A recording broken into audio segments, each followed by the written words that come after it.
Hello students, welcome to your channel Students Career. आज आम नवम श्रेणी भौतिक विज्ञान गति विषय पाठ जो पढ़ा जे लास्ट क्लास। आज आम पढ़ू uniform circular motion. Uniform circular motion uniform circular motion र अर्थ होची समवृत्तीय गति। तो ये तीनोटी शब्द रहुची कौन? यूनिफॉर्म सर्कुलर आउ मोशन। यूनिफॉर्म माने सम वृत्तीय तापरे गति। ओके, ध्यान दियो यूनिफॉर्म अर्थ कौन, यूनिफॉर्म माने कौन? समगति, body is moving at a constant speed. Okay, and वृत्तीय, that means the path is circular. The body is moving in a circular path. What is motion? गति, वस्तुर अवस्थार परिवर्तन होतबो, body need to be moving. Okay, so that जदि हमें union करनबु कहि परिबु को the body moving in a circle at a constant speed is known as uniform circular motion. ता अर्थ कौन रहिला जे वृत्ताकार पथरे गोटिए वस्तु समवेगरे गति करने को समवृत्तीय गति कहा जाए। तो एठी हमको यदि एग्जांपल दबु, से एग्जांपल कौन रहुची आमे देखो। समवृत्तीय गति एठी दीटा जिनस रहुची कौन जे त्वरान्वित होउची नहीं। सम गति जेतेबेले होउची सेतेबेले कौन 5 मिनिट रे स्पीड 10 थिला, 10 रे 15, 15 मिनिट्स रे 20, 20 मिनिट्स रे 25, सो दैट एक्सेलरेशन कौन होउची 0 रहउची। ए समवृत्तीय कथा कइले हमर कौन रहिबो एठी एक्सेलरेशन कौन हबो, फरक आसीबो निश्चित भाव। काहे कि एक्सेलरेशन कौन कहबा तार मैग्नीट्यूड रो परिवर्तन होई पारे बा डायरेक्शन रो परिवर्तन होई पारे। से जगह रे हमें त्वरण बोली कहबो, नहले हमें कहि परिबुनी ना। नहीं, हमें जानिचे कौन जे speed equal to distance by time. Speed equal to distance by time, এই কথাটা আমি জানিছি। কিন্তু এটি त्वरान्वित एक्सेलरेशन होउची ना होउ नाही। তুমি লক্ষ্য কর যেতেবেলে জনে ধাবক যদি এই চারিকণিয়া পথ উপরে দৌড়িলা सेम बेगरे से दौड़ुची, सेम बेगर दौड़ुची। जेतेबेले ए रु बी को आसुची, बी रु सी रु गला बेल को तार कोन होउची दिगर, एई जगह रे तार दिगर परिवर्तन होउची नहीं। पुणी सी रु डी को गला बेल को बी रु सी गला, सी रु डी गला बेल तार दिगर परिवर्तन होउची। सो दैट दिगर जेतेबेले परिवर्तन होउची, is there acceleration in it? किछि हेटी त्वरण रहुची कि? हाँ, निर्दिष्ट भाव हेटारे त्वरण रहुची। तो आमे ये क्षेत्र रे आमे यदि टांजेंट नबु, माने कर ए रु स्टार्ट कला केंद्र बिंदु ओ ए रु स्टार्ट करची, से हर टाइम रे यार रेडियस केते ओ ए हला रेडियस बा वृत्तर व्यासार्ध कहबा, ये गोटे टांजेंट हबो। मते कुह एठारे ए वृत्तर केतोटी व्यासार्ध अंकन संभव यारी भितरे कहबो केतोटी? असंख्य।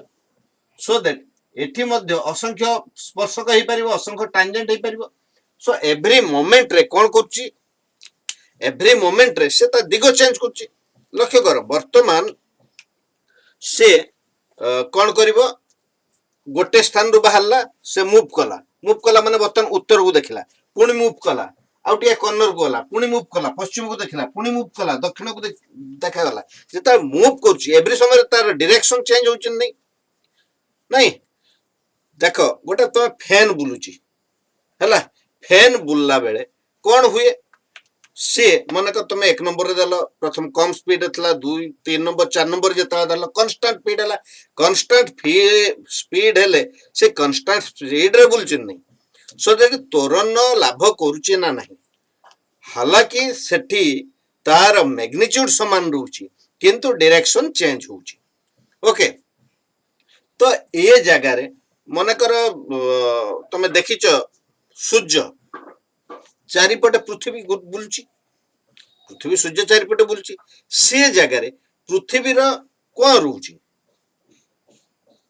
गोटे निर्दिष्ट दिगर बुलची एक्जेक्टली तुम उदाहरण दिया जाइची जे एटा समवृत्तीय गति बट सेटा एलिप्टिकल जदि हायर स्टडी को जीवो एटा एलिप्टिकल तेणु एटा समवृत्तीय गति हबो नै बट तुम बही रे जोटा देइची तुम ताकू देखिनो कि समवृत्तीय गति बोली को आ गोटे कथा एटे देखो मु याको बुलेइली मन कर मझी अंगुलीटा सूर्य अच्छी पृथ्वी बुलुची सेम एरे बुलुची नहीं ता डायरेक्शन चेंज होउची नहीं एवरी मोमेंट रे डायरेक्शन चेंज होउची ओके तो एवरी मोमेंट रे डायरेक्शन चेंज होउची तार कोन रहिची एक्सेलरेशन रहिची वर्तमान गोटिए वस्तु गोल गोल गोल गोल बुलुची कौन ए त्वरण अटे वेरी इंपोर्टेंट पार्ट कौन ए त्वरण अटे उत्तर हाँ यह त्वरण अटे केउ प्रकार एक्सेलरेशन ये केउ प्रकार एक्सेलरेशन ये होची सेंट्रीपिटल एक्सेलरेशन फॉर व्हाई कारण ये फोर्स लगुची टुवर्ड्स सेंटर ओके फोर्स लगुची टुवर्ड्स सेंटर को सो दैट ये होची सेंट्रीपिटल एक्सेलरेशन फोर्स किए लगाउची केही ना केही मझिरे केही फोर्स तुमको लगाउची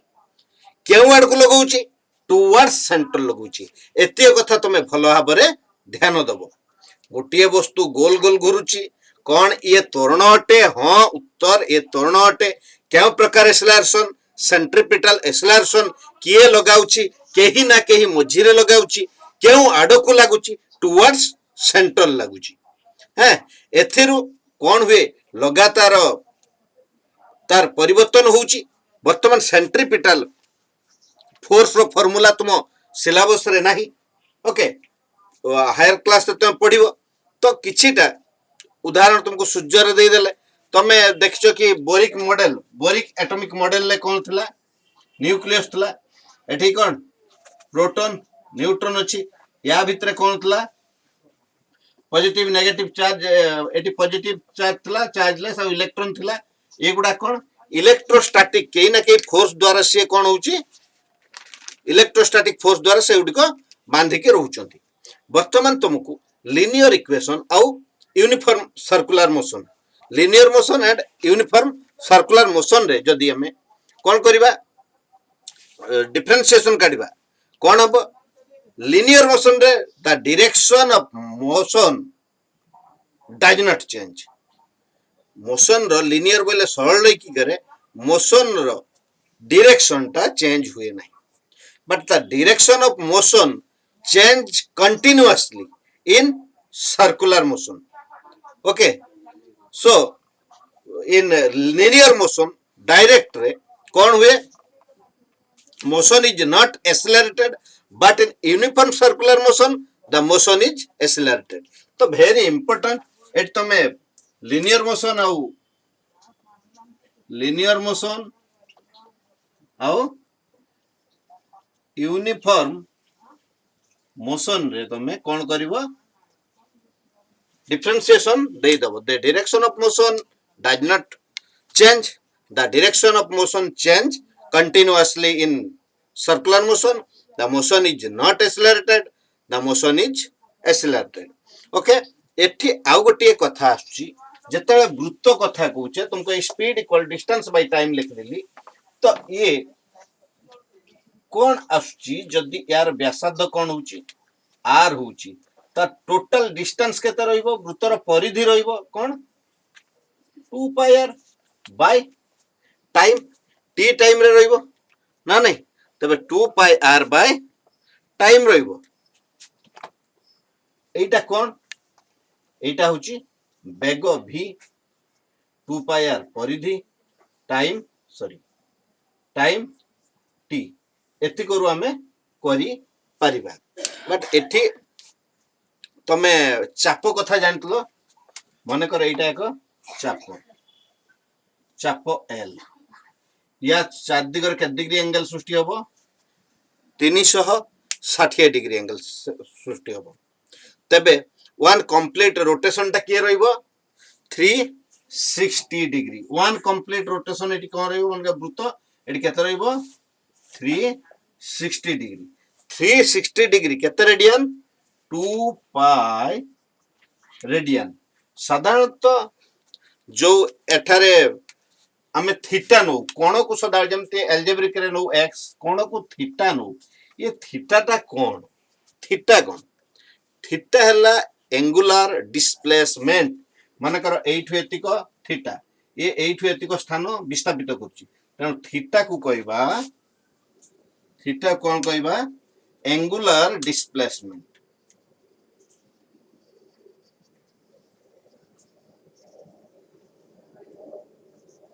थीटा हला एंगुलर डिस्प्लेसमेंट ओके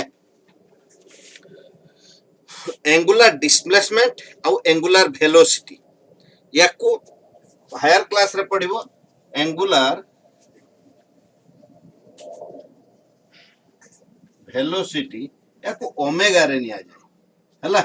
ओमेगा रे निया जाय omega equal to theta by t एटा होची omega equal to theta by t theta हला जति कोणर मापटा सेटा कोन एंगुलर डिस्प्लेसमेंट बोले केते चापटा केते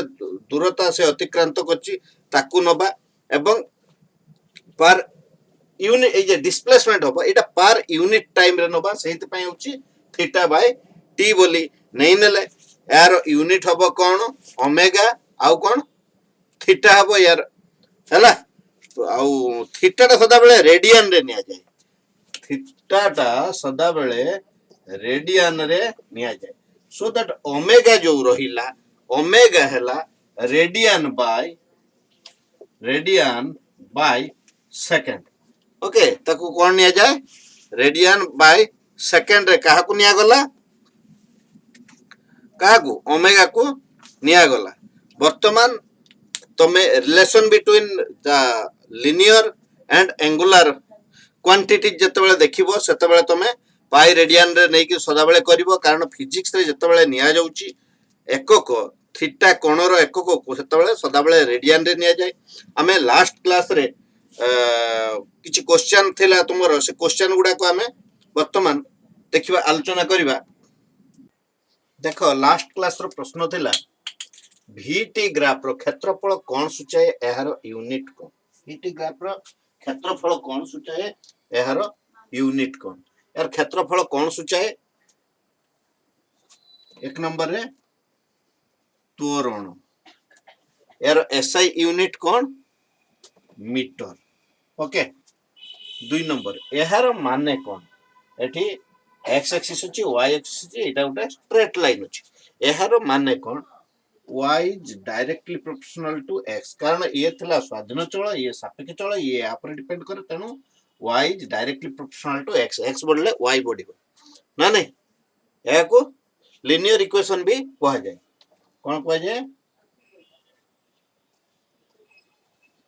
लिनियर इक्वेशन भी कहा जाए 3 नंबर दला गोटिए गाडी रो वेलोसिटी बढ़िला पुनी कांस्टेंट हैला पुनी कमिला तबे ग्राफ रो स्लोप केमिति हेबो काई तुम तो करनतलो निकी करछो की करन केमिति हो एटा इजी अब जिंसटा ये x ये y थिला ना नहीं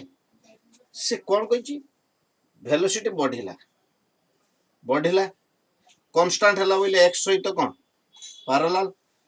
पुनी कोन हैला कमिला माने कोन तळ को आसला कमी गला यार ग्राफ एम्ति हबो